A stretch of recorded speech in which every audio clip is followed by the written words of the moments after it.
क्या मैं कोई हेल्प कर सकता हूँ? नहीं, मैं खुद कर लूंगी साहब। कट लग गया ना? नहीं, कुछ नहीं हुआ। बैंडेज कहाँ है? वहाँ उस ड्रॉर में रखी है।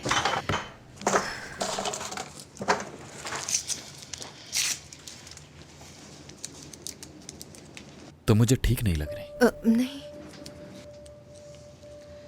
तुम्हारे चेहरे से लग रहा है।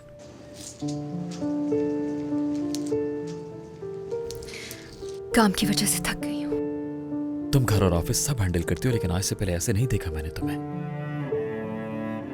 मेरी जान, बताओ क्या हुआ है?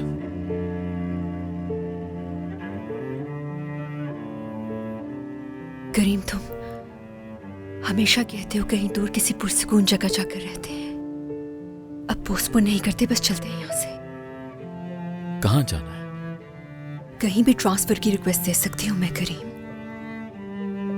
शायद समंदर के पास कोई जगह। ज़ैनब, तुम जानती हो कि मेरी अभी प्रमोशन हुई है और हुरिया का स्कूल भी है। कैसे मुमकिन है ये?